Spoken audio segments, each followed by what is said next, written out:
பிரியமான தேவ பிள்ளைகளுக்கு கர்த்தருடைய நாமத்தில் நல்வாழ்த்துக்கள்.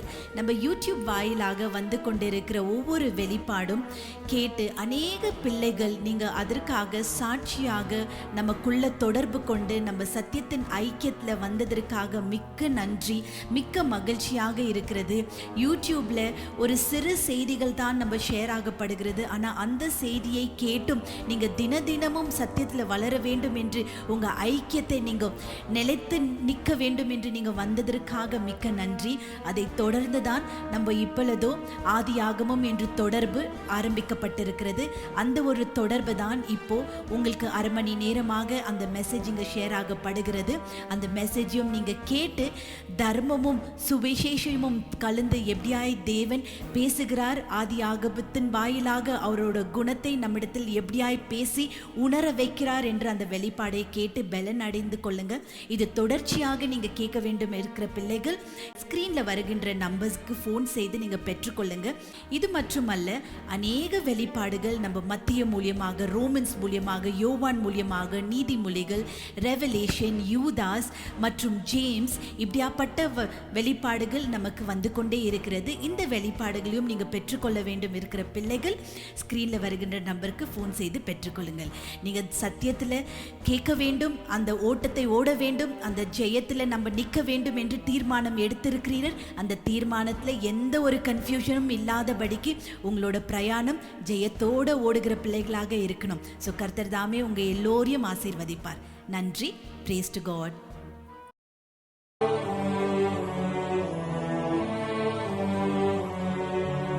சத்தியத்தையும் அறிவீர்கள், சத்தியம் உங்களை விடுதலையாக்கும். யோவான் 8ஆம் அதிகாரம் 32ஆம் வசனம். எல்லா மனுஷர் ரட்சிக்கப்படுவோம், சத்தியத்தை அறிகின்ற அறிவில வளருவோம், தேவன் சித்தமுள்ளவராயிருக்கிறார். 1 தீமோத்தேயு 2:4. அன்பு தெய்வ பிள்ளைகளுக்கு கர்த்தருடைய நாமத்தில் நல்வாழ்த்துக்கள். மீண்டுமாக இந்த வாரத்தில் உங்களை சந்திப்பதில் மிகுந்த சந்தோஷம். கர்த்தர் தாமே ஆசீர்வதிப்பராக. தேவன் உங்களோடு கூட இருப்பராக. எப்பொழுதும் நீங்கள் சந்தோஷமாக இருக்க, சமாதானத்தின் ஜீவனம் பண்ண கர்த்தர் தாமே உங்களுக்கு அருள் செய்து வழி நடத்துவராக. பேனரை பார்க்கும்போது, எல்இடியை பார்க்கும்போது என்ன இது ஆதியாகமம் புஸ்தகம் இருக்க, வழக்கம் போல் நீதிமொழிகள் புஸ்தகம் எல்லாம் பார்ப்போம், ஆதியாகமம் புஸ்தகம் இருக்க அப்படின்னு பார்த்துட்ருக்கிறீங்களா? கொஞ்சம் சேஞ்சஸாக இருக்கட்டும் அப்படின்னு. நீதிமொழிகள் புஸ்தகம் தவறாமல் நம்ம வந்துட்டு வாரம் நம்ம பார்த்துட்ருக்குறோம். ஆதியாகமம் புஸ்தகம் இப்போ நான் தொடர போகிறேன்னு நினைக்கக்கூடாது. ஒரு 6, 7, ஒரு 8 அதிகாரம் வரைக்கும் சொல்லலாம் அப்படின்னு. அதற்கு பிறகு வந்துட்டு ஆபிரகாமை இறைவன் அழைக்கிறார் இந்த ஜலப்பிரளயத்துக்கு பிறகு. அதனால தான் அந்த விஷயம் வேண்டாம். கர்த்தருக்கு சித்தமானால் ஒரு 8ஆம் அதிகாரம் இல்லை 9ஆம் அதிகாரம் வரைக்கும் போகலாம். மிஞ்சினால் கடைசி 11ஆம் அதிகாரம். ஆதியாகமம் புஸ்தகம் 11ஆம் அதிகாரம் வரைக்கும் ஒரு ரியாலிட்டியை கவனிக்கும்படியாக ஒரு சேஞ்சஸாக இருக்கட்டமே உங்களுக்கும் அப்படின்ற காரணத்துக்காக இன்று நாம் ஆதியாகமம் புஸ்தகத்தை துவங்க போகிறோம். மேபி இது அடுத்த வாரம் கூட இருக்கலாம். இப்படி வாரம் நம்முடைய பைபிள் ஸ்டடியில் இதை கவனிக்கக்கூடியதாக கூட இருக்கலாம். எப்படி இருந்தா என்ன? கடவுளுடைய வசனத்தை தியானிப்பதில் பல வகைகள் உண்டு. அப்படி நான் சொன்னாலும் அதை கூட நீங்க சீரியஸா எடுத்துக்க கூடாது. பல வகையில ஜனங்கள் நடத்துகிறார்கள் சொல்ல வர, இதுல பல வகை உண்டுன்னு சொல்லல, பல வகையில அப்படி நடத்துகிறார்கள். வெறும் ஆசீர்வாதத்தை மட்டும் சொல்லி கொடுக்கிறது, அதுலேயே பிராக்டிஸ் பண்ண வைக்கிறது. சிலர்கள் தீர்க்க தரிசனம், வரங்கள், அற்புதங்கள், அடையாளங்கள், அதுலேயே ஜனங்களை பிராக்டிஸ் பண்ண வைக்கிறது. சிலர்கள் பிறநல தொண்டு, அதாவது வந்துட்டு சோஷியல் ஒர்க்கு, மனிதர்களுக்கு பரோபக்காரியாய் இருப்பது, தான தர்மங்களை செய்வது, இந்த மாதிரி வசனத்தை வாசித்து அதுக்கேற்றபடியா நடத்துவது. 3 வகை சொன்ன இல்லையா? 4வது வகை ஸ்டடி மைண்டு. ஸோ ஸ்டடி மைண்டுக்கு ஏற்றபடியாக ஆங்க இங்கே வசனம் எல்லாத்தையும் எடுத்து ஜோடித்து அது ஒரு பக்கமாக கொடுத்து நோட்ஸாக கொண்டு போய் அப்படி இந்த வேதத்தை போதிக்கிறவர்கள் உண்டு. கடைசியா இதே வேதத்தை மத பிரச்சாரத்திற்கென்றே யூஸ் பண்ணி தேவையில்லாத மத வைராகியத்தை ஊற்றும்படியாகவே இதே பைபிளை வைத்து பிரசங்கிக்கிறவர்களும் உண்டு. இப்படி 4-5 விதங்களை நான் உங்களுக்கு சொன்ன பாருங்க. இப்படியெல்லாம் உலகத்தில் இருக்கு. சிலர்கள் பாரம்பரியமாக எங்கேயோ படித்ததை எங்கேயோ கேட்டதை அப்படி சொல்லிக்கிட்டே இருப்பாங்க. ஆனால் ஜாட்ல அப்படி அல்ல. ஒவ்வொரு வசனத்திலையும் இறைவனை அறிகின்ற அறிவு உங்களுக்குள்ள ஏற்கப்படணும். கடவுளை அறிகின்ற அறிவு எத்தனை மேன்மையானது அப்படின்னு வசனத்தை பயன்படுத்தி 2 விஷயத்தை உங்களுக்கு நான் சொல்லி கொடுக்கிறேன். ஒன்று அதுல மறைந்திருக்கிற சத்தியம், இன்னொன்று தேவனை அறிகின்ற அறிவு. இது 2மே நமக்கு அவசியம்தான். ஸோ இதனுடைய அடிப்படையில் பார்க்கும்போது நான் ஆதி ஆகமத்தை எடுத்தால் என்ன, வெளிப்படுத்தின விசேஷத்தை எடுத்தால் என்ன, உங்களுக்கு 2 பாயிண்ட்டுங்க தான் அதில் டிராவல் பண்ணும்படியாக கிடைக்கும். ஒன்று தேவனை அறிகின்ற அறிவு, தேவ பயபக்தி. இன்னொன்று சத்தியத்தை அறிகின்ற அறிவு, சத்தியத்தை குறித்து தானே ஒழுக்கம். ஆக்சுவலி அப்படிதான் போதிக்கணும், அப்படிதான் இருக்கு வசனங்கள். கடவுள் சும்மா தம்முடைய பராக்கிரமத்தை காட்டி கொள்ள இந்த பிரம்மாண்டமான பிரபஞ்சத்தை இறைவன் படைக்கவில்லை. தன்னுடைய பரிசுத்தத்தையும் நீதியும் காண்பிக்க தான் இந்த பிரபஞ்சத்தை படைத்தார். தேவனுடைய வல்லமை விளங்கணும் அப்படின்னு சொன்னா எவ்வளவோ இறைவன் ஆச்சரியமான விஷயத்தை டெய்லி செஞ்சிருப்பார். செய்ய மாட்டார், மறைஞ்சிருக்கிறார். அவர் தன்னை கூட ஆச்சரிய வகையில் வெளிப்படுத்துவது கிடையாது. அப்ப தேவனுடைய எண்ணம் என்ன? உங்களை எப்பொழுதும் ஆச்சரியப்படுத்துகிற அதிசயங்களை செய்து உங்களை ஆச்சரியப்படுத்தி வைக்க, உங்களை ஷாக்கிங் நியூஸ் போல உங்களுக்கு கொடுத்து கொண்டிருக்க இறைவனுடைய விருப்பம் இல்லை. இறைவனுடைய விருப்பம் என்ன அப்படின்னு சொன்னா அவரது பரிசுத்தம், அதாவது ஒழுக்கம், பரிசுத்தம், நீதி, நியாயம், சத்தியம், ஆவியின் கனிகள் என்று சொல்லலாம். அதன் மூலியமாய் எல்லோரும் வாழ முடியும். அது இல்லைன்னா ஒருத்தருக்கு ஒருத்தர் அடிச்சுன்னு செத்துருவோம். இதான் இறைவனுடைய கான்செப்ட். வாங்கிட்டியும் வல்லமை என்கிட்டயும் வல்லமை இருந்தா ஒழுக்கம் இல்லைன்னா 2 பேரும் அடிச்சுன்னு சாகணும். அப்ப கடவுளுடைய விருப்பம் என்ன அப்படின்னா ஒழுக்கத்தை கற்றுக்கோ, இரக்கத்தை கற்றுக்கோ, நீதியை கற்றுக்கோ, நியாயத்தை கற்றுக்கோ, சத்தியத்தை கற்றுக்கோ. இதுதான் இறைவனுடைய நோக்கமே. அப்ப அந்த வகையில தான் பைபிளை கொண்டு போகணும். அப்படின்னா நீங்க 4வது ஏதோ சொன்னீங்களா, சோஷியல் ஒர்க் அப்படின்னு. 2 ஒத்து போகுது இல்லையா? ஒத்து போகாது. நற்கிரியை என்று சொல்லப்படுகிற சோஷியல் ஒர்க் என்பது வேற. அது கடவுளின் சத்தியத்தை கவனிக்காமலே தன்னுடைய பலத்தை காட்டும்படியாக நாளுக்கு நாள் அது என்ன செய்யும், அப்படியே உபகாரங்களை செஞ்சுக்கிட்டே போயிட்டு இருக்கோம். கடைசியில் ஒரு நாள் அவங்களே சொல்லுவாங்க, ஐயோ சத்தியத்தெல்லாம் கேட்குற டைம் இல்லைங்க, ஏதோ இல்லாதவங்களுக்கு கொடுக்குறோம் பாருங்க, அதுவே இறைவன் குஷியாயிடுவார். கடவுள் அதுலேயே சந்தோஷப்பட்டுருவார். எனக்கு கண்டிப்பாக பரலோகம் இருக்கும். நான் தான் வஸ்திரம் இல்லாதவங்களுக்கு வஸ்திரம் கொடுக்குறேனே, உணவில்லாதவங்களுக்கு உணவு கொடுக்குறேனே, பார்வையற்றவர்களை கவனிக்கிறேனே, செவிடர்களுக்கு உதவியா இருக்கிறேனே, சிறைச்சாலை இருக்கிறவங்களை போய் பார்த்துட்டு வரேனே, இதை விட வேதம் நமக்கு முக்கியமா என்று சத்தியத்தை கேவலப்படுத்தும்படியாகவே சோசியல் ஒர்க்கை கையில் எடுத்துக்கிட்ட மத தெரசா போன்றதான நபர்கள் உலகத்தில் நிறைய பேர் இருப்பாங்க. ஆனா இதெல்லாம் சத்தியத்திற்குரிய வழிமுறைகள் அல்ல. அதனால தான் நான் ஆதியாகமம் எடுத்தா என்ன, இன்னைக்கு நான் நீதிமொழிகள் புஸ்தகம் எடுத்தால் என்ன, நாளைக்கு நீங்க ரோமர் புஸ்தகம் கேட்குறீங்களோ, யோவான் கேட்குறீங்களோ, எதை கேட்டா என்ன? நோக்கம் ஒன்றுதான்.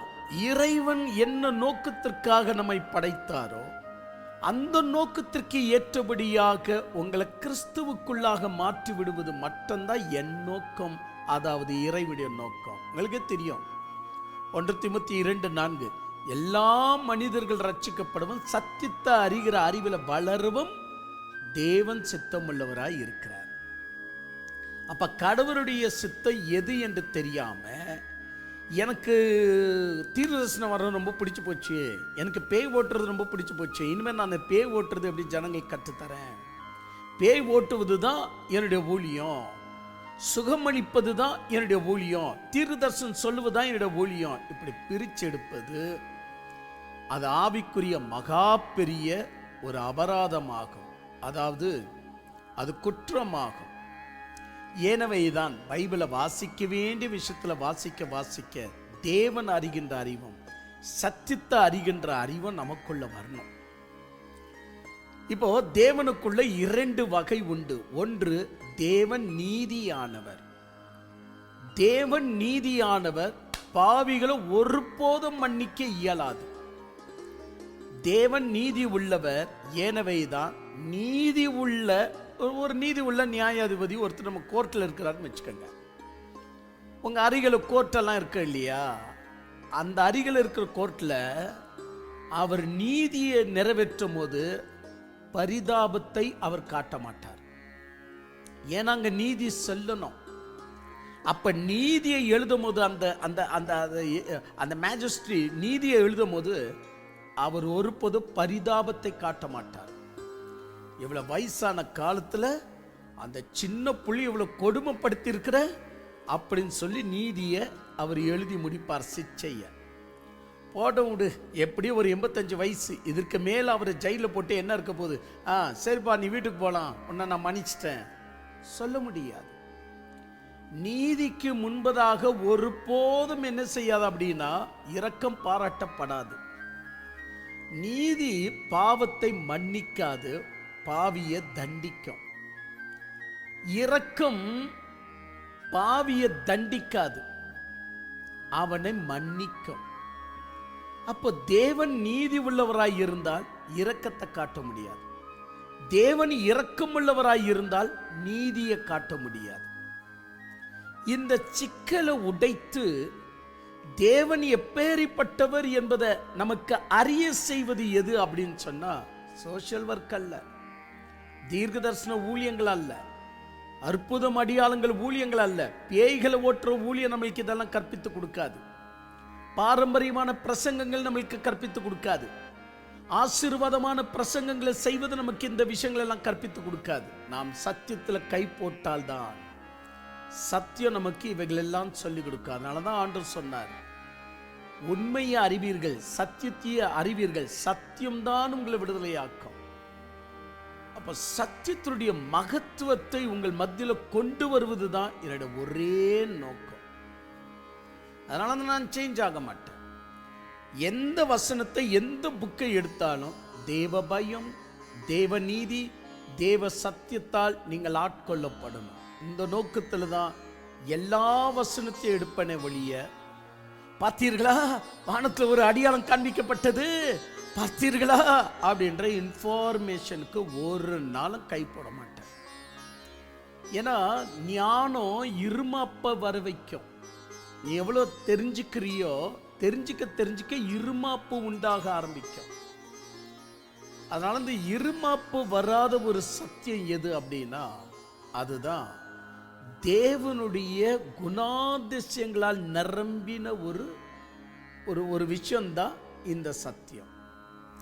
அதனுடைய அடிப்படையில் தான் இந்த ஆதியாகமத்தை நாம் வாசிக்க போகிறோம், இந்த ஆதியாகமத்தை தியானிக்க போகிறோம். கர்த்தருக்கு சித்தமானால் அப்படியும் இருக்கும், இப்படி இருக்கும். சில நேரங்களில் நீதிமொழிகள் இருக்கும், சில நேரங்களில் ஆதியாகமம் புஸ்தகம் இருக்கும், சில நேரங்களில் தொடர்ச்சி ஆதியாகமம் புஸ்தகம் இருக்கலாம் கூட.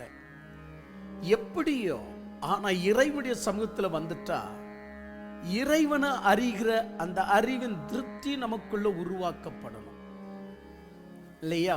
ஹோட்டலுக்கு போயிட்டு சாப்பிடாம வெளியே வந்துட்டா என்ன யூஸ்? ஹோட்டலுக்கு போய் என்ன யூஸ்? தண்ணி குடிக்கும்படி டேப் கிட்ட போயிட்ட, கொலா கிட்ட போயிட்ட, வேண்டாம் நீ வந்துருவ அப்படின்னு சொன்னா என்ன யூஸ்? துணி வாங்கும்படி உள்ள போயிட்ட, துணி வாங்காத நீ வெளியே வந்துட்டே என்ன யூஸ்? காய்கறி மரக்கறி வாங்கும்படியாக மார்க்கெட்டுக்கு போயிட்ட, ஆனா வாங்காம அதே காலி பாஸ்கெட்டை தூக்கிட்டு நீ வாபஸ் வருவன்னு சொன்னா என்ன யூஸுங்க? நீ போனதுக்கு நீ நீ போனதுல ஒரு அர்த்தமும் இல்லாம போயிடும். அப்படிதான் இது தேவனுடைய சமூகம், இது தேவனுடைய சபை. அப்போ தேவனுடைய சபை, தேவனுடைய சமூகம் என்று சொன்னா தேவன் தான் உங்களுக்கு அவைலபிலிட்டியா இருக்கணும். இந்த வாரம் நான் வந்தேன், இன்னைக்கு நான் வந்தேன், இங்க வந்து நான் இந்த பேசப்படுகிற வார்த்தையை உள்வாங்கிக்கிட்டேன். ஐயோ, கடவுள் எனக்கு கிடைச்சாரு. நான் அந்த துணி கடைக்கு போன துணி எனக்கு கிடைச்சிச்சு, நான் எதிர்பார்த்த துணி கிடைச்சிச்சு. நான் அந்த ஹோட்டலுக்கு போனேன், நான் எதிர்பார்த்த டேஸ்ட் எனக்கு கிடைச்சிச்சு. நான் அந்த இடத்துக்கு போனேன், நான் எதிர்பார்த்த ஷூ செப்பல் எனக்கு கிடைச்சிச்சு. நான் எதிர்பார்த்த காய்கறி மரக்கறி எல்லாமே எனக்கு கிடைச்சிச்சுன்னு சொல்றோமே, அதுதான் தேவ சமூகத்தில் தேவன் கிடைக்கணும். தேவ சமூகத்தில் தேவன் கிடைக்கணும். தேவ சபையில் தேவன் எழுந்தருளணும். அவருடைய விரல், அவருடைய என்னது அற்புதம், அடியாளம், பேய் ஓட்டுறது, அதிசயம் இதெல்லாம் எழும்பக்கூடாது. தேவன் எழும்ப வேண்டும். இந்த பணியை என் சிறு வயது முதற்கொண்டு தவறாமல் செஞ்சிட்டு வருவதனால் ஆதியாகமம் புஸ்தகம் எடுத்துக்கிட்டாரு. இனி நமக்கு சுவாரஸ்யமா ஒண்ணுமே இருக்காது. நம்ம இவ்வளவு நாள் நீதிமொழிகள் புஸ்தகத்துல சுவாரஸ்யமா நம்ம கவனிச்சுட்டு இருந்தோம், ஒண்ணுமே இருக்காது அப்படியெல்லாம் நினைக்காதீங்க. ஆதியாகமம் புஸ்தகம் எடுத்தாலும் சரிதான், வெளிப்படுத்தின விசேஷத்தை எடுத்தாலும் சரிதான், ஒவ்வொன்றிலையும் உண்மைகள் வெளிப்படும்படியாக தான் உங்களை நான் நடத்தி வருகிறேன். எனவே தான் சலித்துக் கொள்ள மாட்டீர்கள். நல்லதோர் அன்போடு கூட நீங்கள் இதை கேட்பீங்க, நல்ல மனதோடு கூட ஆதியாகமம் புஸ்தகத்தை தொடர்வீங்க அப்படின்னு நான் நினைக்கிறேன். போகலாமா கிளாஸ்க்கு? கர்த்தர் ஆசீர்வதிப்பாராக. ஆதியாகமம் புஸ்தகம் உங்க வசதிக்காக 1ஆம் அதிகாரம் 1ஆம் வசனத்தை உங்க வசதிக்காக வாசிக்கிறேன், கேளுங்க. ஆதியில் தேவன் வானத்தையும் பூமியும் சுற்றித்தார். ஆதியில் தேவன் வானத்தையும் பூமியும் சுற்றித்தார். வசனம் முத பைபிள்ல கடவுளுடைய வேதம் ஆரம்பிக்கப்படுகிற வார்த்தையே ஆதி என்கிற வார்த்தையோடு கூட ஆரம்பிக்கப்படுகிறது. இந்த ஆதி என்கிற, இப்ப நான் தமிழ்ல பேசிட்டு இருப்பதுனால் தமிழுக்கே நான் ஊன்றுகோலாய் பேசி விடுகிறேன். ஏன்னா இப்ப நம்ம என்ன இங்கிலீஷ்ல பேசிட்டு இருக்கிறோம், தமிழ் தானே. அப்போ தமிழ்ல ஆ என்ற வார்த்தை 2 எழுத்துக்கள்ல இருக்கு. ஆ என்கிற 2 எழுத்துக்கள்ல இருக்கு. அதை நான் தமிழ் படிக்காததுனால் என் சொந்த மொழியில பேசுறேன்.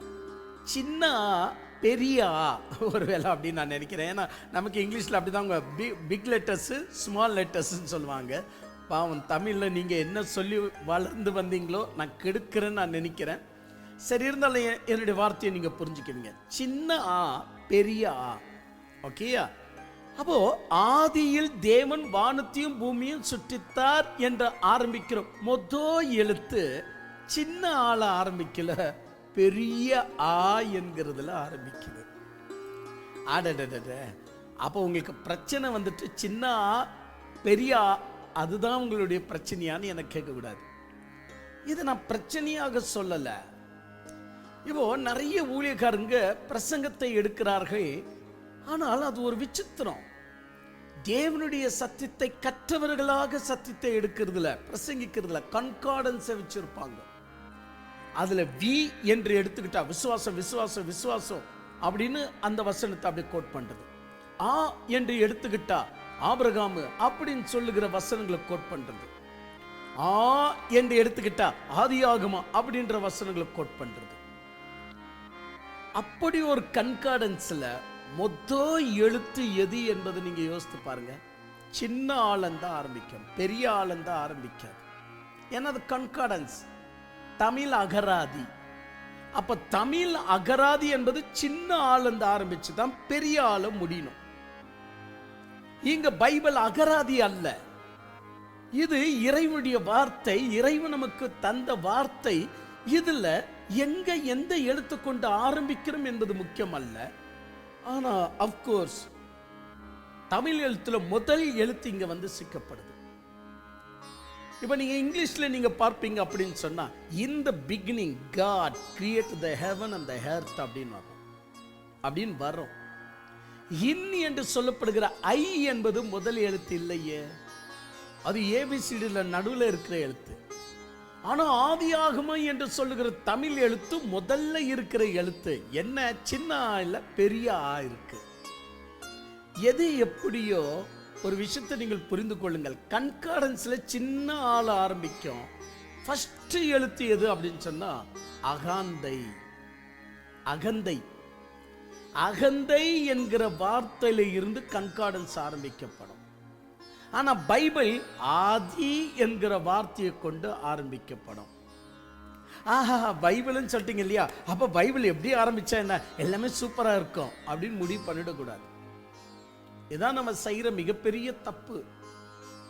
பைபிள்னு சொன்ன உடனே அப்படியே எடுத்து முத்தம் கொடுத்து அப்படியே பத்திரமா வச்சுக்கிறது. நீ முத்தம் கொடுக்கிறது பைபிளுக்கு மட்டுமல்ல, அது இறைவனுடைய வார்த்தை. ஒரு என்ன சொல்லலாம் இருக்கு. ஆனா அதே நேரத்தில் சாத்தானுடைய வார்த்தையும் உள்ள இருக்கு. பச்சை பொய் பேசின பாவிகளுடைய வார்த்தை கூட பைபிள்ல இருக்கு. கடவுளுக்காக கடைசி வரைக்கும் பொய் பேசாம வாழ்ந்த பரிசுத்தவான்களுடைய வார்த்தை கூட பைபிள்ல இருக்கு. எவரையும் ஏமாற்றாம கடவுளை மட்டும் சொல்லிக் கொடுத்த மிக மிக நேர்த்தியான தீர்க்கதரிசியுடைய வார்த்தை இந்த பைபிள்ல இருக்கு. பொய்யாய் சொல்லி ஜனங்களை வஞ்சித்த பொய் தீர்க்கதரிசிகளுடைய வார்த்தை கூட பைபிள்ல இருக்கு. யாருக்கு முத்தம் கொடுத்தீங்க? சிந்திக்கணுமா வேண்டவா? இப்போ இங்க முத்தம் கொடுக்கிறது கொடுக்கலாமா இல்லையா, அதெல்லாம் இப்ப பிரச்சனை. நம்முடைய பிரச்சனை என்ன அப்படின்னா, அட பைபிள் தானங்க, ஆள ஆரம்பிச்சா என்ன, கால ஆரம்பிச்சா என்ன, மால ஆரம்பிச்சா என்ன, எப்படி ஆரம்பிச்சா என்ன, பைபிள் தானே அப்படின்ற மரியாதை கொடுக்கிறமே. அது உண்மையிலேயே சொல்லப்போம்னா கடவுளுக்கு தரக்கூடிய ஒரு மரியாதை அவருடைய வார்த்தைக்கு தருகிறோம் என்று நம்ம நினைக்கிறவர்களாக இருந்தாலும் அந்த கான்செப்ட் தப்பாயிடும். என்னுடைய பல பிரசங்கத்துல ஒரு பிரசங்கம் கடவுள் பேச்சை கேட்காத அப்படின்ற ஒரு பிரசங்கம். நிறைய பேர் அதை தள்ளி விட்டாங்க, விமர்சனைக்குள்ளாக மாத்தினாங்க. எவ்வளவு ஒரு கர்வம் பாருங்க, இவருக்கு கடவுள் பேச்சை கேட்காதே என்ற செய்தியை போட்டிருக்கிறார் அப்படின்னு. அதை கேட்ட பின்புதான் நிறைய பேர் கசந்து மனம் கசந்து போனார்கள். ஐயோ, நம்ம எவ்வளவு பெரிய தப்பு பண்ணிட்டோமே, கடவுளே சொன்னாலும் கேட்கக்கூடாத விஷயங்கள்லாம் பைபிள்ல எழுதப்பட்டிருக்கு. அப்போ அந்த மாதிரி எடுத்துக்கிட்டு பார்த்தா ஆ என்ற வார்த்தையில பைபிள் ஆரம்பிச்சா என்ன, மூ என்ற வார்த்தையில் ஆரம்பிச்சால் என்ன, அது பைபிள் தானே என்கிற கண்மூடித்தன்மையான கௌரவத்தை பைபிள் கொடுக்காம, முதலாவதாக பைபிளுக்கு நாம் கௌரவத்தை கொடுக்கணும் அப்படின்னு சொன்னா அதற்கென்று ஒரு வழிமுறைகள் உண்டு. அந்த வழிமுறையில தான் அதற்கு கௌரவத்தை கொடுக்கணும். சரி, ஆதியில் தேவன் வானத்தையும் பூமியும் படைத்தார் என்று ஆரம்பிக்கப்படுது. ஆதி என்கிற வார்த்தைய எவ்வளவு உற்சாகமா நீங்க வாசித்திருப்பீங்க. உங்களுடைய வாழ்க்கையில மொத நீங்க கேக்கு எப்ப கட் பண்ணீங்க ஞாபகம் பண்ணி பாருங்க. கேக் கட் பண்ணது எப்ப ஞாபகம் வந்துச்சு? விடுங்க, உங்களுக்கு 1 வயசு இருக்கும் போது கட் பண்ணியிருப்பாங்க, அது ஞாபகம் இருக்காது. உங்க கையை பிடிச்சு மம்மியோ டாடியோ இப்படி கட் பண்ணியிருப்பாங்க, அது ஞாபகம் இல்லாம இருக்கலாம். அது போட்டு விடுங்க. நீங்க பர்த்டே ஆசரித்த உங்க நினைவுல சரியா பதிவு செய்து கேக் அறுத்த நாள் எந்த வருஷம் அப்படின்னு யோசித்து பாருங்க. இல்லைக்கிட்டி எந்த வயசுன்னு யோசித்து பாருங்க. மொத அந்த நைஃபை எடுத்து கேக்கை கட் பண்ணீங்களே, அந்த அனுபவம் எப்படி இருந்துச்சுன்னு கொஞ்சம் யோசித்து பாருங்க. அந்த மாதிரி தான் மொத பைபிள் கடிச்ச உடனே இது என்ன அப்படின்னு திருப்பி இது முதல் வார்த்தையாக உங்களுக்கு அடிபட்டிருக்கும். அப்ப நீங்க என்ன மனசுல இந்த பைபிளை படிச்சுங்க. ஆதியில் தேவன் வானத்தையும் பூமியும் சிருஷ்டித்தார் அப்படின்னு வாசிக்கும் போது நீங்க என்ன அனுபவத்தை அடைஞ்சீங்க? நான் டிவி தியேட்டரு எதுவுமே இல்லாம வளர்ந்தவன். டிவிக்கும் எனக்கும் சம்பந்தம் இல்லை, தியேட்டருக்கும் எனக்கும் சம்பந்தம் இல்லை, அதெல்லாம் பார்க்காமலேயே வளர்ந்தவன். ஆனால் காலம் போக்கில் இவையெல்லாம் எனக்கு தேவைப்பட ஆரம்பித்தது. எது? இந்த டிவி. இது தியேட்டர் இல்லைங்க, டிவி எல்லாம் எனக்கு தேவைப்பட ஆரம்பித்தது. அப்போ ஒரு என்ன சொல்லலாம், ஒரு 96 1996 98 96 கூட சொல்லக்கூடாது. நான் ஆடி அசைஞ்சி நான் டிவியை நான் வாங்கும் போது 2000 இயர்ஸ்ன்னு சொல்லலாம். பாருங்க, அப்போ எவ்வளோ லேட்டாக இருக்கிற. அதற்கு முன்னாடி உலகத்தில் எவ்வளோ ஃபிலிமை வெளியிட்டான், என்னெல்லாம் சீரியல் வந்துச்சு, ஒன்றையும் நான் பார்க்கல. சரி விடுங்க. அப்போ இந்த 2000 ஒரு டிவி ஒன்று வாங்கினாங்க. அப்போ இதை போல ஒரு கேபிள்காரனை பிடிச்சின்னு வந்து கேபிள் போடணும் அப்படின்னு சொல்லும் போது அவர் வந்துட்டு இல்லைப்பா இன்னும் ஒரு 15 வீடு இருக்கு, 15 இல்லை ஒரு 30 வீடு இருக்கு, லைனாக போட்டுட்டு வரேன்னு சொல்லும் போது அவர் கூட இருக்கக்கூடிய ஒரு சின்ன நேரம் கிடைச்சிச்சு. எந்த வீட்டுக்கு அவங்க முதல்ல சொல்ற விஷயம் என்னன்னு சொன்னா, கடவுள்து சேனல் ஃபர்ஸ்ட் போட்டுருங்க சார். அப்பெல்லாம் இந்தியாவில் வந்துட்டு கேபிள் கனெக்ஷன் சொல்லக்கூடிய ஒரு ஒரு ஒரு செட்டப் இருந்தது. இப்போதான் செட்டப் பாக்ஸ்ன்னு வந்திருக்கு. அப்போ அப்படி கிடையாது. அவனே ஆப்ரேட் பண்ணுவான், கொண்டு வந்தவனே. அதனுடைய ஸ்டுடியோ ஆங்காங்க கிட்டே இருக்கும். சரி, இதெல்லாம் உங்களுக்கு ஞாபகம் இருக்கும்னு நான் நினைக்கிறேன். அப்போ எல்லா வீட்லையும் சொல்ற முதல் வார்த்தை என்ன அப்படின்னு சொன்னா, சார் கடவுள்து சேனல் ஃபர்ஸ்ட்ல வச்சிடுங்க. ஏன்னா அதை அவனே வந்து டியூன் பண்ணிட்டு போயிடுவான். நமக்கு அதெல்லாம் மாற்ற தெரியாது அந்த காலத்துல. 2000ல கடவுள் சேனல் சார், கடவுள் சேனல் ஃபர்ஸ்ட்ல வச்சிடுங்க. இந்த புத்தி இந்தியன்ஸ்க்கு நிறைய இருக்கு. ஸோ ஏதாவது ஒரு கிளப்ல டான்ஸ் ஆடணும் அப்படின்னு சொன்னாலும் அட்டகாசமான டான்ஸ்க்கு முன்னாடி ஒரு பக்தியான பாடலை போட்டு அதுபோல ஒரு பக்தியில் தோய்ந்து போகக்கூடிய இன்னொரு மனுஷனே இல்லாதது போல அப்படி இருந்துட்டு அந்த பாட்டு முடிஞ்ச உடனே குதிப்பாங்க பாருங்க. அட்டகாசமான நடனமாக இருக்கும், ஆபாசமான நடனம். ஆனா அதுக்கு முன்னாடி ஒரு பக்தி பாடல், கடவுளுக்கு இடம் கொடுத்துட்டோம். அந்த மாதிரிதான் பிள்ளைங்க கூட. என்ன ரிசல்ட் இன்னைக்கு ஆரம்பிச்சிச்சுன்னா 8 மணிக்கே எந்திரிச்சிடுவாங்க. ஐயோ இன்னைக்கு ரிசல்ட், காலையில இருந்து சாமி பாட்டுங்களா ஓடும். ரிசல்ட் தான் பாஸ் ஆயிட்டன்னு தெரிஞ்ச உடனே பாட்டு அப்படியே சேஞ்ச் ஆயிடும். அந்த மாதிரி வாழ்ந்த நமக்கு ஆதியாகமம் என்ற வார்த்தையை வாசிக்கும் போது நீங்கள் என்ன அனுபவத்தை அடைந்தீர்கள் யோசித்து பாருங்க. முதல் தடவை பைபிளை எடுத்த உடனே இந்த வார்த்தை உங்களுக்கு படுது. அப்ப நீங்க வாசிக்கிறீங்க, ஆதியில் தேவன் வானத்தையும் பூமியும் சுற்றித்தார் என்று வாசித்த உடனே உங்களுக்கு வந்த அனுபவம் என்ன? ஐயோ நான் பைபிளை படிச்சிட்டேன், ஆதியில் தேவன் வானத்தையும் பூமியும் சுற்றித்தார், நான் பைபிளை படிச்சிட்டேன். இப்படி உங்களுடைய அனுபவமா இருந்துச்சா? ஆதியில் தேவன் வானத்தையும் பூமியும் சுற்றித்தார், ஆஹா இதெல்லாம் படிக்காம நான் விடவே மாட்டேன், அதனால எனக்கு காஃபி வேண்டாம், சாப்பாடு வேண்டாம், எதுவுமே வேண்டாம், ஃபுல்லா நான் படிச்சு தான் எந்திருப்பேன், யாருமே நான் டிஸ்டர்ப் பண்ணக்கூடாது அப்படின்ற அனுபவம் அடைஞ்சிங்களா? என் அனுபவத்தை சொல்றேன் கேளுங்க. ஆதியில் தேவன் வானத்தையும் பூமியும் சுற்றித்தார் சொன்ன உடனே நொறுங்கி போனேன். என்ன பிரதர் நீங்க எவ்வளவு சூப்பர் ஸ்டோரி ஒன்று ஆரம்பிக்கப்படுது, நொறுங்கி போனன்னு சொல்றீங்களே. உண்மை விஷயம்.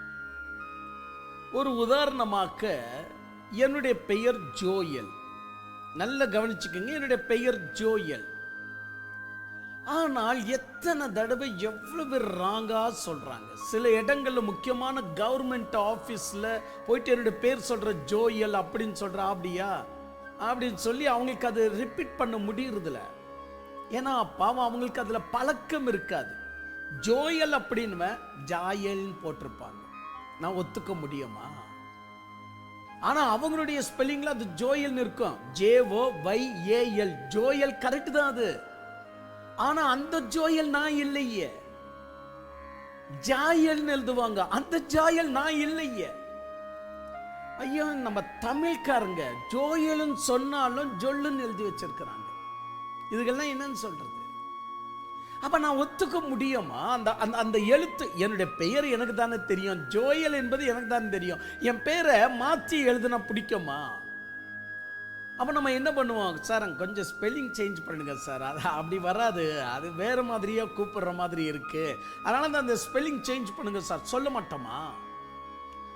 ஆதியில் தேவன் வானத்தையும் பூமியும் சுற்றித்தார் என்று வந்துட்டா நீங்க யோசிக்கவே இல்லை அப்படின்னு சொன்னா, கடவுளுக்கு அது பெரிய ஒரு என்ன சொல்லலாம் அப்படின்னு சொன்னா, அது ஒரு பெரிய ஷேம்ஃபுல். கடவுளை பொறுத்த வரைக்கும் அந்த வார்த்தை செட் ஆகாது. எது? ஆதியில் தேவன் வானத்தையும் பூமியும் சுற்றித்தார், செட் ஆகாது. ஒரு காலத்துல இந்த பைபிள் நம்முடைய கையில கிடைக்கும் போது அப்ப நம்ம ஒண்ணு தேறினவர்கள் அல்ல. நீ தேறினவனா இருந்தியா? நான் தேறினவனா? இல்ல, நம்ம யாருமே தேறினவர்கள் அல்ல.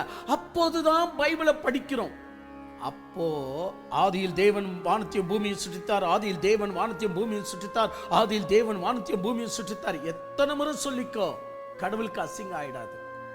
ஆனால் டே பை டே, நாளுக்கு நாள் வளர்ச்சி பொங்க பொங்க, வருடங்கள் கடந்து போக கிறிஸ்துவத்துக்குள்ள நாம இன்னும் நடைபோட்டு முன்ன போக இன்னுமா நம்ம இதே வார்த்தையை சொல்லுவானா, ஆதியில் தேவன் வானத்தையும் பூமியும் சுற்றித்தார், அப்படி சொல்லுவோம்னா நல்லா இருக்குமா? நல்லா யோசித்து பாருங்க, நல்லா இருக்காது. எனக்கு கேரளாவில் ஒரு பாஸ்டர் தெரியும். கேரளாவில் ஆல்மோஸ்ட் பெயருங்க வந்துட்டு கொஞ்சம் நம்மளுக்கு இடிக்கும். அது எல்லா மொழியிலும் அப்படி இருக்கும். அதுக்காக ஒரு மொழியை நம்ம தாக்கக்கூடாது. எல்லா மொழியிலும் அப்படி இருக்கும். கேரளாவில் ஒரு பாஸ்டர் எங்க இடத்துக்கு வருவார், போதிப்பார். ரொம்ப அருமையான பாஸ்டர், ரொம்ப நல்ல பாஸ்டர். அவரை நான் முதல் தடவையாக அவருக்கு டிரான்ஸ்லேஷன் செய்யும்படியாக என்னை கூப்பிட்டு நிற்க வைக்கிறாங்க. அவர் வந்துட்டு இங்கிலீஷில் பேசுகிறாரு. நான் அதை தமிழில் சொன்னேன். அவருக்கு இங்கிலீஷ் மலையாளம் தான் தெரியும், தமிழ் தெரியாது. அவர் பேசும்படி வராங்க. அவர் அங்கேருந்து ஆரம்பிக்கிறார். என்னுடைய பெயர் குஞ்சி அப்படின்னு ஆரம்பிக்கிறார். எனக்கு வரல பேசும். அவர் என்னை பார்த்து சொல்றார், குஞ்சின்னு சொல்லு அப்படின்றாரு. சரிங்க அப்படின்னு. இந்த பெயரும் தமிழ்ல கேட்டதே கிடையாது. இத்தனைக்கும் நான் வந்து பெங்களூர்லயே வாசமா இருக்கிறதுனால எந்த ஒரு ஸ்டேட்டுக்கும் நான் போனது கிடையாது. நிறைய அறிமுகம் இல்லை எனக்கு. அவர் சொல்ற, சொல்லு சொல்லு, என் பேர் குஞ்சுன்னு சொல்லு அப்படின்றாரு. நான் என்னன்னு சொல்றது நான் யோசிக்கிறேன். இது காக்கா குஞ்சா இல்லை இது எந்த குஞ்சுன்னு சொல்றது அப்படின்னு நான் யோசித்துன்னு இருக்கிறேன். இது உண்மையிலேயே இவர் சொல்றது உண்மையா? ஏன்னா கேரளாவில் இது ரொம்ப ஃபேமஸான பெயர். குஞ்சு மோகன் சொல்லுவாங்க, என்னென்னமோ சொல்லுவாங்க. ரொம்ப ஃபேமஸான பெயர். ஆனால் எனக்கு ரொம்ப சிறுவனா இருந்ததுனால எனக்கு அந்த பெயர் ஆச்சரியமா இருந்தது. குஞ்சுன்னு சொல்லுது ஒரு பெயரா அப்படின்னு சொல்லி நான் பார்த்துட்டு இருந்தேன். பிறகு பாருங்க, அவர் சொல்லுவார், தமிழ்காரங்க எப்போ பாரு இதை ஒரு கேலியா பார்ப்பாங்க அப்படின்னு சொல்லுவார். நான் சொன்னேன், அப்படி நாங்கள் கேலியா பார்க்கல, நான் ரொம்ப சிறுவன், உங்களுக்கு என் முகத்தை பார்க்கும் போதே தெரியும் அப்பங்க. அதனால இருந்து எனக்கு அந்த பெயர் எனக்கு உடனே அண்டர்ஸ்டாண்டிங் ஆகல. இப்ப நான் பழகிக்குவேன் அப்படின்னு நான் சொல்லி அவரை சமாதானம் பண்ணேன். ஆனா அவர் சொன்ன, தம்பி இது உன்னுடைய பிரச்சனை இல்லை, தமிழ்காரங்க யார் பாரு குஞ்சுன்னு சொன்னாலே அவங்க அதை ஏத்துக்கிறதுல சிரிக்கிறாங்க அப்படின்னு. சரி விடுங்க. அன்பு தெய்வ பிள்ளைகளை, பெயர்ல எவ்வளவு ப்ராப்ளம் ஆயிருக்கு தெரியுங்களா? அந்த பெயர் சரியான விதத்தில் அது வைக்கல அப்படின்னு சொன்னா என்னென்னமோ ப்ராப்ளம் ஆயிருக்கு. சரி அது விடுங்க. இப்ப இங்க வாங்க. ஆதியில் தேவன் வானத்தையும் பூமியும் சுற்றித்தார் என்று சொல்லும் போது உங்க உள்ளம் நடுங்கவில்லை என்று சொன்னால் நீங்க பைபிள் இந்த வளர்ச்சிக்கு நேராக செல்ல மறந்து விட்டீர்கள் என்றுதான் அர்த்தம். ஏன் அப்படின்றீங்களா? வாங்க, ஒரு அற்புதமான ஒரு விஷயத்தை சொல்றேன். கடவுள் என்பவர் கடவுள் இல்லையா? கடவுள் என்பவர் கடவுள். எனக்கு இந்த மற்ற மொழியில சொல்ல முடியாது. ஏன்னா மற்ற மொழி கடவுளுடைய வார்த்தைக்கு எவ்வளவு அட்டாச் ஆகுதுன்னு எனக்கு தெரியாது. ஆனா என் மொழியில நான் சொல்றேங்க, தமிழ் மொழியில் கடவுள் என்று சொன்னால் எல்லாவற்றையும் கடந்தவர் என்பதுதான் கடவுள்.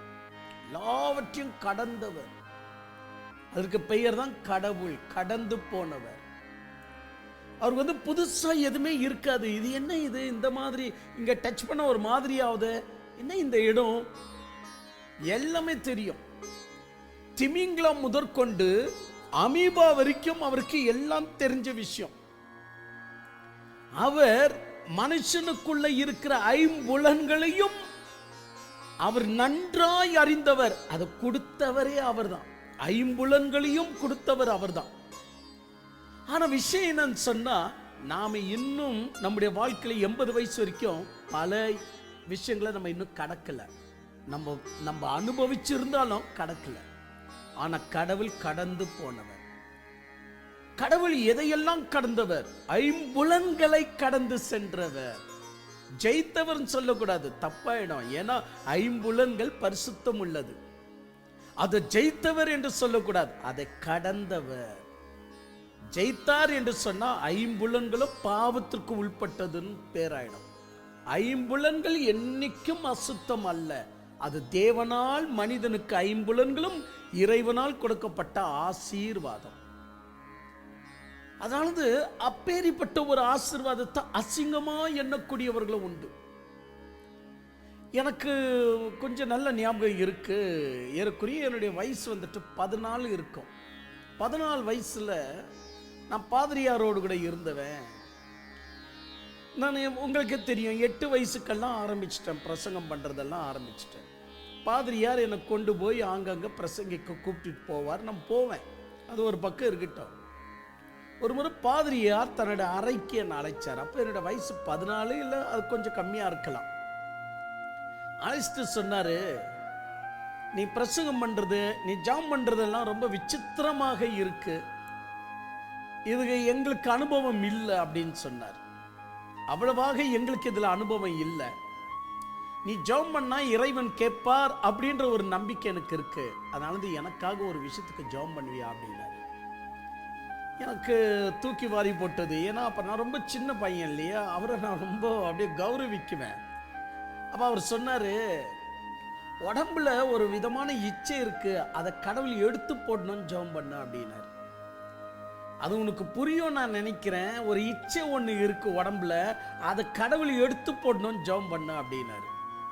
நானெல்லாம் இப்போ பிரசங்கத்தோடு கூட சரி, கீழே இறங்கிட்டேன்னா வாக்குவாதம் செய்வது, மற்றவர்களை மட்டம் தட்டி பேசுவது, அந்த எண்ணம்லாம் எனக்கு வராது. அதனால அன்னைக்கு இன்னைக்கு அப்படிதான். சரி, நான் என்ன பண்ண, அவருக்கு புத்திமதி சொல்ற அளவுக்கு நான் வளர்ச்சி இல்லை என்கிட்ட, அவ்வளவு பெரியூர்.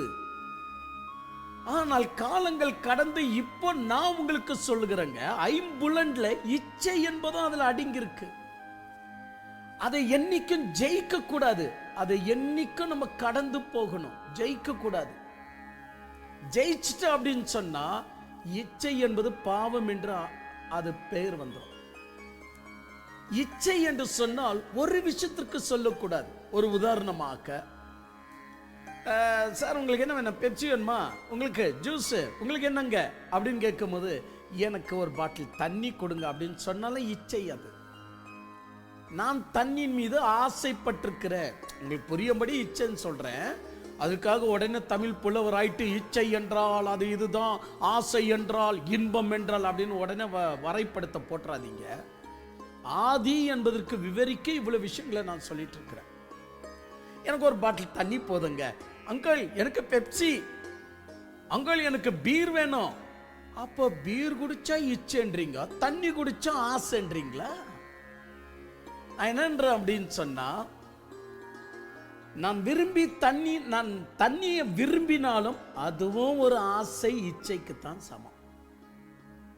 இப்போ நான் இந்த ட்ரெஸ் போட்டு உட்கார்ந்துட்டு இருக்கிறேன். இந்த ட்ரெஸ் நான் ஒரு ஷாப்ல போய் எடுத்திருக்கிறேன்னு சொன்னா, மற்ற எத்தனையோ ட்ரெஸ்ஸுங்க இருந்தது, இந்த ட்ரெஸ்ஸை பார்த்து நான் எடுத்துட்டு வந்து இன்னைக்கு உங்க முன்னாடி உட்கார்ந்து நான் பேசிட்டு இருக்கிறேன் அப்படின்னு சொன்னா, இந்த ட்ரெஸ்ஸை எடுத்தது கூட ஒரு இச்சை தான்.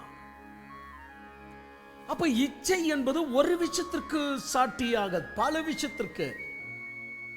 வெளியே போற உங்களை பார்த்து மனைவி கேட்கிறா, நாங்க சாயந்தரம் என்ன கொழும்பு, நைட்டுக்கு என்ன கொழும்பு செய்யணும்னு ஆசைப்படுறீங்க, ஒன்று பண்ணு, சிக்கன் கறி பண்ணிடு அப்படின்னு சொல்றிய, அதுவே இச்சை தான்.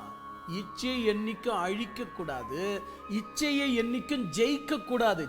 எப்பொழுதும் இச்சைகளை கடந்து செல்லணும். இந்த நுணுகத்தை நீங்கள் புரிந்து கொள்ளணும். இச்சைகளை எப்பொழுதும் நம்ம ஜெயிக்க கூடாது, இச்சைகளை எப்பொழுதும் அடக்க கூடாது, இச்சைகளை எப்பொழுதும், அதாவது ஆசை, இச்சை, இன்பம் எல்லாத்தையும் சொல்றாங்க, அவைகளை ஒருபோதும் நம்ம ஜெயிக்க கூடாது. கடந்து செல்லுகிற புத்தி நமக்கு வரும். அப்போ கடவுள் என்று சொன்னால் ஜெயித்தவர் அல்ல, கடந்து சென்றவர். அவர் எல்லாவற்றையும் கடந்து சென்றவர், அதற்கு பெயர் தான் கடவுள். அப்ப எதையெல்லாம் கடந்து சென்றவர்? ஐம்புலன்களை கடந்து சென்றவர். அவர் எதை கடந்து சென்றவர்? அழிவை கடந்து சென்றவர். அப்படின்னா அவருக்கு அழிவே இல்லையா? அழிவே இல்லை, அழிவை கடந்து சென்றவர். மகிழ்ச்சியா நான் பேசுறேன், நீங்களும் மகிழ்ச்சியா கேட்கணும். ஏன்னா என் தேவனை நான் பேசுவது எனக்கு ரொம்ப புரியும். அவர் அழிவை கடந்தவர். அவ்வளோ மகிழ்ச்சியாக சொல்கிறேன் பாருங்க. ஏன்னா அந்த கெப்பாசிட்டி நமக்கு இல்லை இல்லையா? அவரை நான் புகழ வேண்டியது அவசியம் இல்லையா? என்னென்னலாம் தப்பு பண்ணிட்டு எதோ நம்ம இழந்துடுறோம், எல்லாம் இழந்துட்டோம். ஏன் ஆதி ஆகமத்தில் தப்பு பண்ணி எல்லாத்தையும் இழந்துட்டோம். அவர் பாருங்க எவ்வளவு அழியாம இருக்கிறார், அது எவ்வளவு மகிழ்ச்சியா நம்ம சொல்லிக்கணும். ஓகே, அப்போ அவர் அழிவை கடந்து போனவர். அதுபோல ஆண் பெண்ணு என்கிற பாலினத்தை கடந்து சென்றவர். அவர் ஆணும் இல்லை பெண்ணும் இல்லை, நடுவில் இருக்கக்கூடிய உடனே பேர் வரமாட்டேங்கிறது அந்த ஜெண்டர், நடு ஜெண்டர், அதையும் அவர் கடந்து சென்றவர். அப்ப கடவுள் எதையெல்லாம் கடந்து சென்றவர் என்று சொன்னால், நம்ம ஒரு நாளெல்லாம் உட்கார்ந்து ஒரு பெரிய ஷீட்டை எழுதிட்டே இருந்தாலும் அத்தனையும் அவர் கடந்து சென்றவர். அதுல ஒரு விஷயம், அவர் காலங்களை கடந்தவர். பல விஷயம் சொல்லிட்டு போலாம், டைம் வேஸ்ட் ஆகும். காலங்களை கடந்தவர். காலங்கள் என்று சொன்னால் ஐயோ அதுக்கு சொல்லவே முடியாதுங்க. காலங்களை கடந்தவர். அவரெல்லாம் காலத்துல அடக்க முடியாது. கோவில்களை கடந்தவர். அவரை கோவில்ல வச்சு கும்பிட முடியாது. அதனால தான் அவரை நான் நெக்லஸ்ல போட்டுக்கிறேன், ஜெபமாலையில வச்சுக்கிறேன். அதெல்லாம் கடந்து சென்றவர் தான் கடவுள். அதை நீ அடுக்கி வைக்க பார்த்த, இந்த சர்ச்சில் தான் கடவுள் இருக்கிறார்னு சொன்ன, அது கடவுளை நீ அசிங்கப்படுத்துற விஷயமாகும். சரி, அதை போட்டு விடுங்க, இப்போ அவங்களெல்லாம் திருத்த முடியாது. நம்ம ஆதி ஆகம புஸ்தகத்தை கவனிச்சுட்டு இருக்கிறோம். அப்படி இருக்க பிரியமான தேவனுடைய பிள்ளைகளை, காலங்களை கடந்து சென்ற ஒரு கடவுள், அவருக்கு வயது என்பது கிடையாது, அவருக்கு வயதை நியமிக்க முடியாது. நானும் புராணங்களை வாசித்திருக்கிறேங்க. அங்க வருகிற அவங்கள கடவுள்னு சொல்லுவாங்க, அவங்களுக்கு எல்லாருக்கும் வயசு உண்டு. பிரம்மனுக்கு எவ்வளவு வயசு, விஷ்ணுக்கு எவ்வளவு வயசு, எல்லாருக்கும் வயசு இருக்கு. அந்த வயசு வரும்போது அவங்க கதை முடிஞ்சிடும் அப்படின்னு. ஏன்னா அது மனுஷன் ஏற்றின ஏட்டல்லவா. மனுஷன் ஏற்றிய ஏட்டுகளில் கடவுள் அசிங்கப்பட்டு கொண்டுதான் இருப்பார். கடவுளே ஏற்ற சத்திய வேதத்தில் கடவுள் அசிங்கப்பட மாட்டார். ஏன்னா அவர் ஏற்றிய ஏட்டு இது. சரி, அது ஒரு பக்கம் இருக்கட்டும். அப்படி இருக்க கடவுள் காலங்களை கடந்தவர். அவர் காலத்துக்கு உள்ள போட முடியாது, காலங்களை கடந்தவர். அப்பேரிப்பட்ட காலங்களை கடந்து எத்தனை வருஷமா அவர் இருக்கிறாருன்னு தெரியாது. இனி வருஷம் கூட சொல்லக்கூடாதுங்க. காலங்களை கடந்த கடவுளை ஆதியில் தேவன் வானத்தையும் பூமியும் படைச்சாருன்னா எவ்வளவு அசிங்கமா இல்லையா? நீங்க யோசிக்கணும். அப்ப நான் பைபிள் அசிங்கம் சொல்ல வரேன்னா, பைபிள் அசிங்கம் சொல்ல, நம்முடைய வளர்ச்சியை அசிங்கம் சொல்றேன். எவ்வளவு வருஷமா ஆண்டவர் சோறு போட்டு நம்மளை வளர்த்தாரு, எவ்வளவு வருஷமா கிறிஸ்துக்குள்ள இருக்கிறோம், எத்தனை வருஷம் ஆச்சு ஞானஸ்தானம் எடுத்து, எத்தனை வளர்ச்சியை நாம் அடைந்திருக்கணும். அத்தனை வளர்ச்சி அடைந்தோம். இப்ப இதை வாசிக்கும் போது கொஞ்சம் ஷேக் ஆகணும் இல்லையா? ஐயோ, நம்முடைய தேவன் காலங்களை கடந்தவரை போயிட்டு ஆதியில் தேவன் வானத்தையும், ஆதின்னு சொன்ன டேட் இருக்குன்னு அர்த்தம். ஆதினா ஒரு காலத்தில், ஒரு காலம் போயிடுச்சு. கடவுளையே அசிங்கப்படுத்திட்டோம். ஒரு காலம் என்று சொல்லிட்டாலே கடவுளையே அசிங்கம் பண்ணிட்டோம். ஆதியில் தேவன் வானத்தையும் பூமியும் சுற்றித்தரும் சொல்லிட்டாலே போச்சு, கடவுளுக்கு அசிங்கமாயிடுச்சு. ஏன்னா சில தமிழ்காரங்க ஜோயல் அவளுக்கு சொன்னாலும் ஜொல்லுன்னு தான் எழுதி வச்சிருக்கிறாங்க. அது ஒரு பக்கம். ஜாயல்னு எழுதி வச்சிருக்கிறாங்க. ஐயோ, சிலர்களுக்கு அது என்னமோ ஜெயில்னு கூட எழுதி வச்சிருக்கிறாங்க. நான் ஜோயல்னு சொன்னாலும் அவங்களுடைய ஸ்பெல்லிங் JAIL, ஜெயில். அப்ப எனக்கு அது அசிங்கம் இல்லையா? அப்படிதான் நானும் சொல்றேன். ஆதியில் தேவன் வானத்தையும் பூமியும் சுற்றித்தார் என்று சொல்லும்போது தேவனுக்கு எவ்வளவு பெரிய அசிங்கம் தெரியுமா?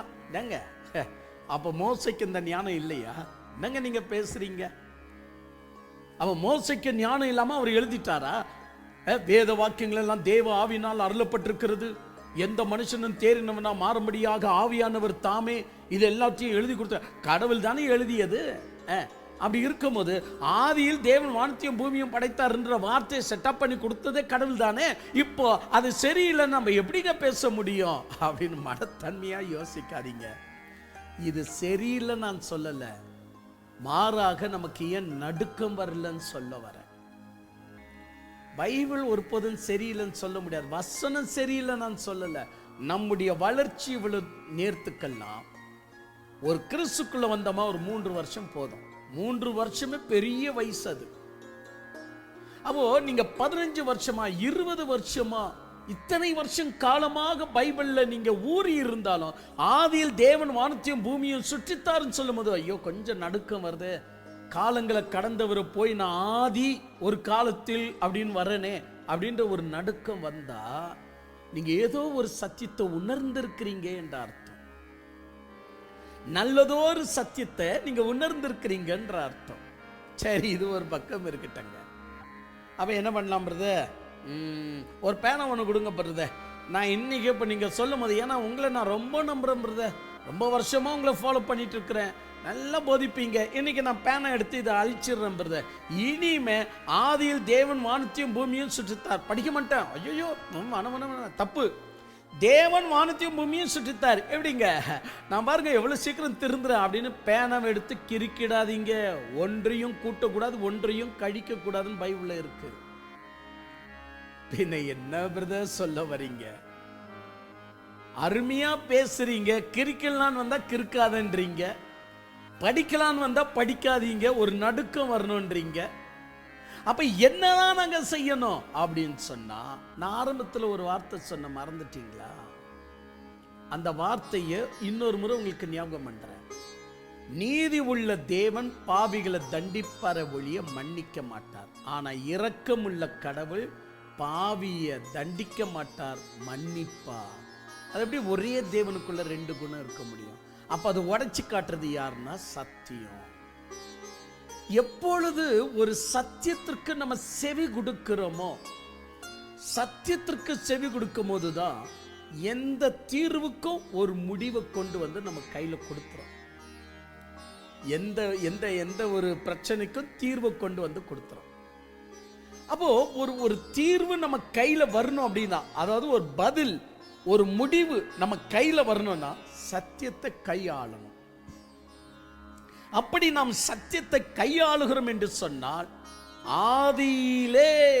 ஆதியிலே தேவன் வானத்தையும் பூமியும் சுற்றித்தார் என்பதற்கு கையாளுகிற சத்தியத்தை என்ன பதில் பிரதர் அப்படின்னு உங்களுக்கு ஒரு கேள்வி வரும்.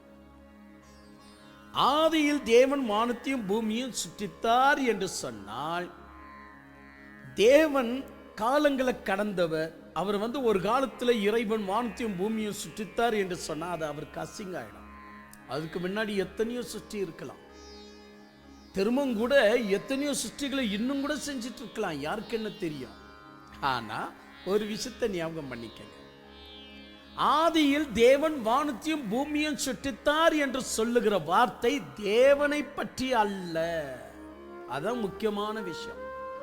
தேவனை பற்றி அல்ல, மாறாக தேவனுடைய சாயல்ல, அவனுடைய தேவன் தமது ரூபத்தின்படியும் தமது சாயலின்படியும் மனிதனை சுற்றித்தார, அந்த மனிதன் எவ்வளவு தூரம் அவன் சேட்டலைட்டை வச்சு எவ்வளவு தூரம் அவனால ராக்கெட்டை பறக்க வச்சு பார்க்கிறானோ அவ்வளவு தூரம் வரைக்கும் அவனுக்கு இறைவன் எல்லைகளை நியமித்து, அவ்வளவு தூரம் வரைக்கும் நட்சத்திரங்களை சுற்றித்து எவ்வளவு மேல வேண்டாலும் ஏறலாம், எவ்வளவு கீழே வேண்டாலும் இறங்கலாம், எவ்வளவு சைட்ல வேணும் என்றாலும் போகலாம்.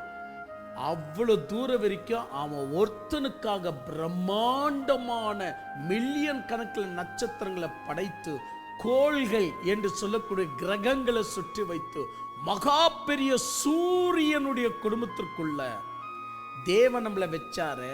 நம்ம ஸ்டோரியில வரக்கூடியதுதான் ஆதியில் தேவன் வானத்தையும் பூமியும் படைத்தார். ஏன் பூமி, ஏன் அண்டா சராசரம், கேலக்சின்னு வாங்க, நாட்டு பூமி, கேலக்சி. கேலக்சி என்று சொன்னால் என் கண்ணுக்கு எவ்வளவு தூரம் என்னால் பிரயாணித்து போக முடியுமோ அது வரைக்கும் நம்முடைய பிளேஸ் தான். அதனாலதான் வானம் ஜிலோர்னு இருக்கு.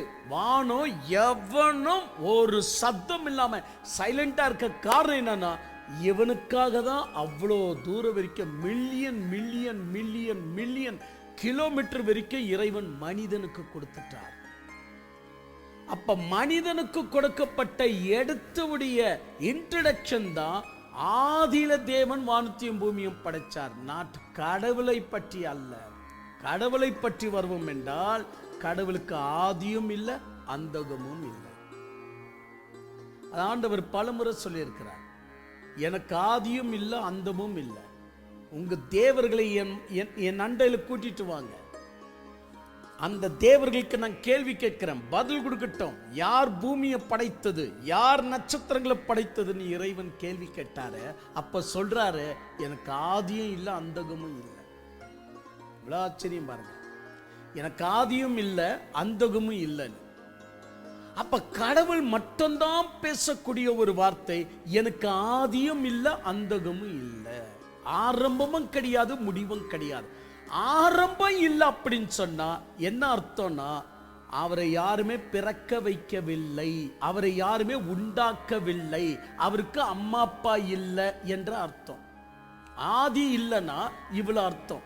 அம்மா அப்பா இல்லை, அவரை யாரும் உண்டாக்கவில்லை, அவரை யாரும் படைக்கவில்லை. அந்தம் என்று சொன்னா எனக்கு முடிவு இல்லைன்னு சொல்றார். முடிவு இல்லைன்னு சொன்னா அவருக்கு மேல அதிகாரிங்க யாருமே இல்லை, அவருக்கு மேல எந்த வல்லமைகளும் இல்லை, எல்லாமே அவர்தான். இந்த அர்த்தத்துல தான் ஆதியும் இல்லை அந்தமும் இல்லை எனக்கு அப்படின்னு சொல்லுவார். ஆனால் வெளிப்படுத்தின விசேஷம் 1ஆம் அதிகாரம் 18ஆம் வசனம் என்று நான் நினைக்கிறேன். அப்பேற்பட்ட அதிகாரங்களுக்கு நான் வரும்போது, நானே ஆதி நானே அந்தம் அப்படின்னு இறைவன் சொல்லுவார். யார் அந்த இறைவன்? இயேசு கிறிஸ்து தான். நானே ஆதியும் நானே அந்தமாய் இருக்கிறேன் அப்படின்னு சொல்லுவார். என்னங்க நீங்க இப்பதான் கொஞ்ச நேரத்துக்கு முன்னாடி சொன்னீங்க ஆதியும் இல்லை அந்தமும் இல்லைன்னு சொல்லிட்டீங்க. இப்ப திடீரென்று சொல்லி நானே ஆதி நானே அந்தம், அப்ப அவருக்கு காலம் இருக்குன்னு தானே அர்த்தம்? அவர் காலங்களை கடக்கவில்லை என்று தானே அர்த்தம்? அவசரப்பட்டாதீங்க. கடவுள் எப்பொழுது ஏக சக்கராதிபதியாக பேசுகிறாரோ அப்பொழுது இறைவன் எனக்கு ஆதியும் இல்லை அந்தகமும் இல்லைன்னு சொல்லுவார்.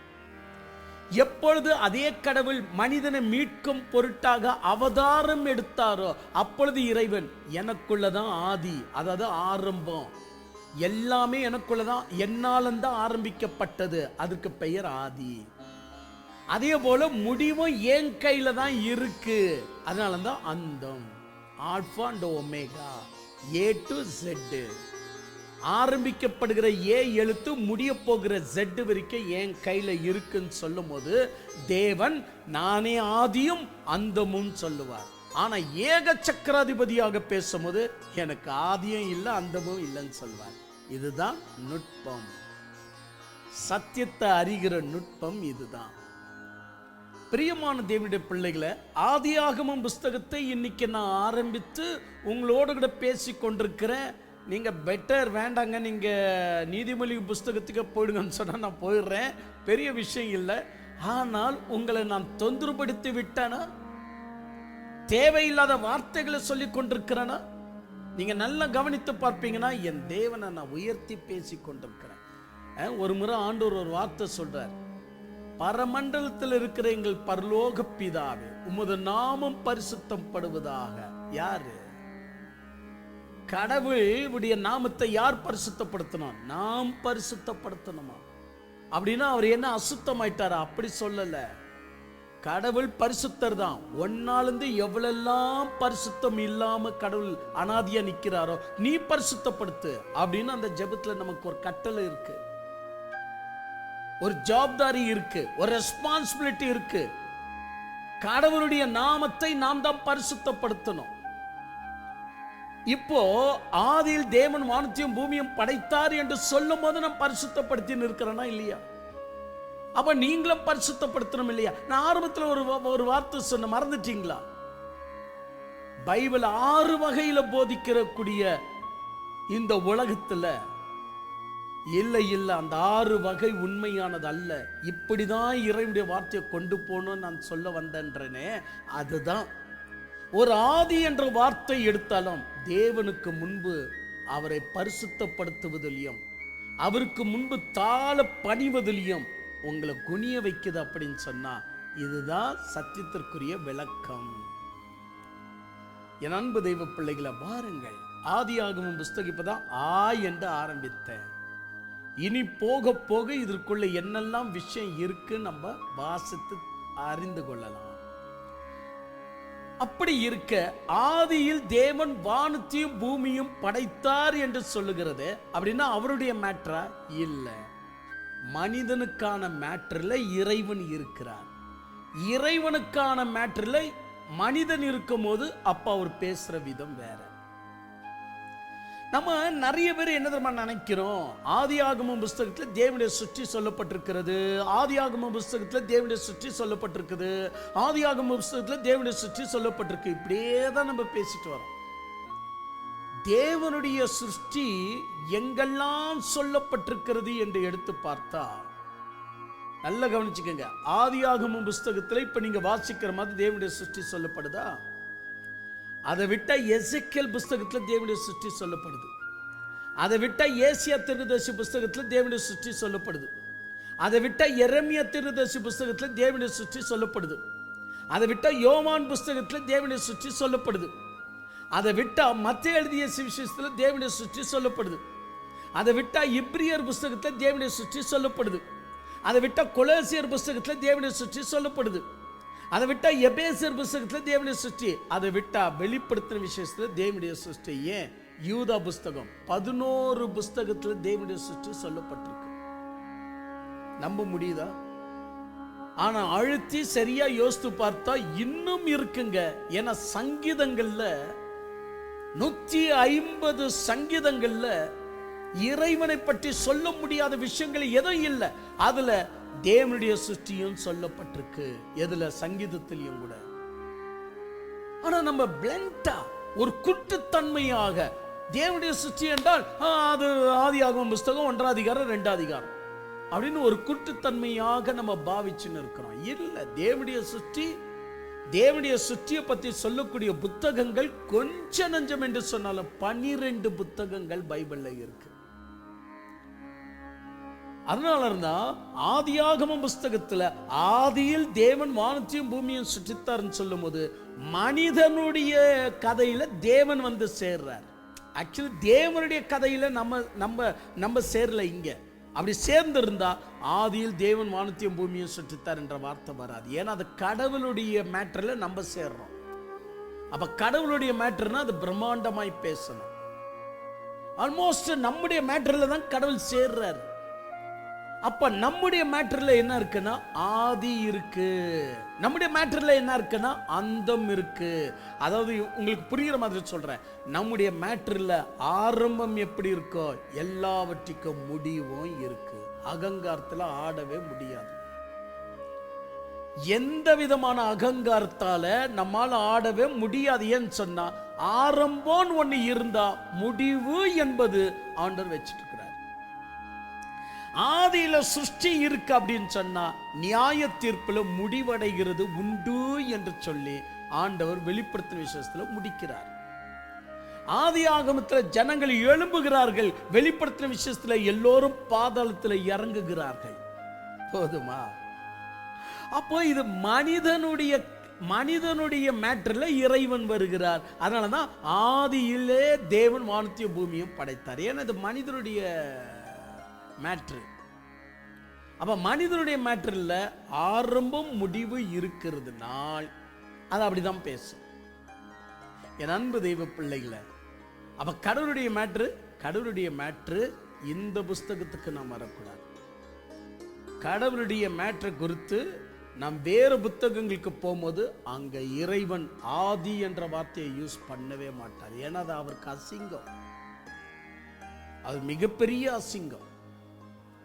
அது அவர் பேசிவிட்டு தனியா அசிங்கப்படுத்துற மாதிரி. இல்லைக்கிட்ட யாராவது நம்ம தேவனை குறித்து அவருடைய மேட்டர்ல போய் ஆதியில தேவன் வானத்தையும் பூமியும் சுற்றித்தாருன்னு சொன்னா நாம அவரை அசிங்கம் பண்ற மாதிரி ஆயிடும். அதனால ஒரு சின்ன அசைவு கூட நம்மளுக்கு முக்கியம். ஒரு பாடல் பாடும்போது சங்கதின்னு சொல்லுவோம். பாடல் பாடுறோம் இல்லையா, என்னங்க ஒரு சங்கதி இல்லாம பாடுறீங்க அப்படின்னு யாராவது சொல்லும் போது சங்கதி அப்படின்னா என்னங்க அப்படின்னு கேட்க கூடாது. சங்கதியோடு கூட நம்ம பாடும்போது அருமையாக இருக்கும். என்னை என் ஆனந்தம், என்னை என் ஆனந்தம் சொல்லக்கூடாது. அப்ப இதுல சங்கதி இல்லை, அதாவது கேட்கறதுக்கு அசிங்கமா இருக்கும். அப்ப நான் சங்கதியை போட்டு நான் பாடுவேன் என்றால் என்ன என் ஆனந்தம், என்ன என் ஆனந்தம் சொல்லக்கூடாதே. அப்ப பாத்தீங்களா, சங்கதிகளை போட்டேன். சங்கதிகளை போட்டு பாடும்போது இன்னொரு முறை பாடுங்களேன் அப்படின்னு ஆசை வரும். சங்கதி இல்லாம பாடினா ஐயோ போதம்பா நிறுத்துப்பா, உன் பாட்டை கேட்டு இங்க கட்டி வச்சிருந்த கழுத கூட ஓடி போச்சு அப்படின்னு. இப்ப கவனித்தீர்களா? அது போலதான் நானும் சொல்றேன், இறைவனை பற்றி நம்ம தியானிக்க தியானிக்க அதுல இந்த சங்கதிகள் வந்து சேருது. மனிதனை பற்றி தியானிக்க இறைவுடைய சங்கதி உள்ள வந்து சேருது. அப்ப இறைவுடைய சங்கதி உள்ள வந்து சேரும் போது, ஆதியிலே தேவன் வானத்தையும் பூமியையும் சுற்றித்தார்னா இது தேவனுடைய மேட்டர் அல்ல, நம்முடைய மேட்டர். ஏன்னா தேவனுடைய சுற்றி என்று எடுத்துக்கிட்டா இந்துக்கள்ல சொல்லப்பட்டிருக்கு. இஸ்லாமை பத்தி சொல்ற மாதிரி இல்லை, ஏன்னா இங்க இருந்து தானே எடுத்தாங்க. இந்துக்கள்ல சொல்லப்பட்டிருக்கு. ஆப்பிரிக்காவுடைய பல குடியின் மக்கள் மத்தியில சொல்லப்பட்டிருக்கு. அம்முர் ரபியுடைய, அதாவது பாபிலோன் ஜனங்கள் மத்தியில சொல்லப்பட்டிருக்கு. நிறைய விஷயங்க. எகிப்தருடைய சுற்றியுடைய கதைகள் வேற. இப்ப அவங்க எல்லாம் இஸ்லாமா மாறிட்டாங்க. ஆனா எகிப்து ஒரு காலத்துல இஸ்லாம் அல்ல. அவங்க வேற ஜாதிங்க. ஈரானு, ஈராக்கு, அவங்க யாருமே இஸ்லாம் அல்ல. எல்லாம் கத்தி முனையில மிரட்டி இஸ்லாமா மாத்தன ஒரு கதையெல்லாம் வரலாற்றுல உண்டு. சரி, அது நமக்கு வேண்டாம். அப்படி இருக்க பிரியமான தேவனுடைய பிள்ளைகளை, சுருஷ்டி கதை எதுல இல்லைன்னு கேட்கிற, பழங்குடியின் மக்கள் துவங்கி சிட்டில வாழக்கூடிய ராஜா ராணி வாழக்கூடிய சிட்டி வரைக்கும் சிருஷ்டி என்பது அவங்க கடவுளை குறித்து சொல்லக்கூடிய நிறைய கதைகள் உண்டு. அதனால தான் தேவன் இங்க சேருதில்ல. அவர் எவ்வளவு உஷாரா இருக்கிறார் பாருங்க. தேவன் இங்க சேர மாட்டார். உன் மேட்டரை தான் நான் சொல்ல வந்திருக்கிறேன், என் மேட்டரை நான் சொல்ல வரல. ஐயோ டைம் ஆயிடுச்சுங்க, தொடர்றேன். கர்த்தர் ஆசீர்வதிப்பார்.